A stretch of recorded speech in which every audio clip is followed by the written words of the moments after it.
Bangladesh youth association ইতালির উদ্যোগে ইতালির ম্যান্ট্রিভ্যানিসে অনুষ্ঠিত হয়ে গেল এক ঈদ পুনর্মিলনী ও সাংস্কৃতিক অনুষ্ঠানের বিস্তারিত জানাচ্ছেন আমাদের ইতালি প্রতিনিধি এমদাদুল হক এমদাদ। বাংলাদেশ ইয়ুথ অ্যাসোসিয়েশনের আয়োজনের মধ্য দিয়ে ম্যান্ট্রিভ্যানিসে হয়ে গেল সর্বপ্রথম ঈদ পুনর্মিলনের সাংস্কৃতিক অনুষ্ঠানের, যেখানে নতুন প্রজন্মের যুবকদের সাহায্যে ছিল নতুন আয়োজন। লাভলি ও ময়ের উপস্থাপনায় অনুষ্ঠানে সভাপতিত্ব করেন ইয়ুথ অ্যাসোসিয়েশনের সভাপতি জাইদুল আলম বাদন। এছাড়া বিশেষ অতিথি হিসেবে উপস্থিত ছিলেন অ্যাসোসিয়েশনের উপদেষ্টা মণ্ডলী মাহবুল্লাহ রিস্কু, শিকদার মোশাররফ ও বিশিষ্ট ব্যবসায়ী এস এম রিয়াজ।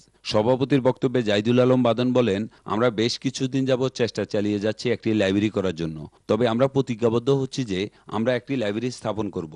সঙ্গীতানুষ্ঠান পর্বে একটু নতুনত্ব ছিল ইতালিয়ান ব্যান্ড গ্রুপ মামাফলি। এছাড়া লন্ডনের মডেল কন্যা ও সঙ্গীত শিল্পী সুজানা আনসার, বাংলাদেশের জনপ্রিয় শিল্পী মামুন, অতিথি শিল্পী ইন্ডিয়ান চলচ্চিত্র সঙ্গীত শিল্পী রাজা কায়েব ছাড়াও স্থানীয় শিল্পীবৃন্দ সার্বিকভাবে সহযোগিতা করে অনুষ্ঠানটি প্রাণবন্ত করে তোলে তুর্য, সাকিব, ইমরান ও পাবেল।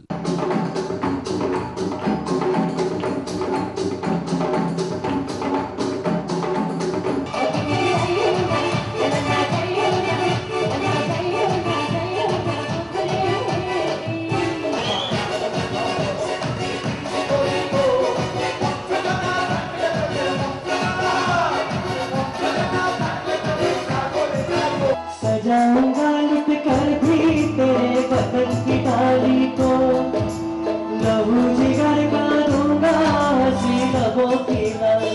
ইতালির ভেনিসের মেস্ত্রে থেকে এমদাদুল হক এমদাদ, চ্যানেল আই।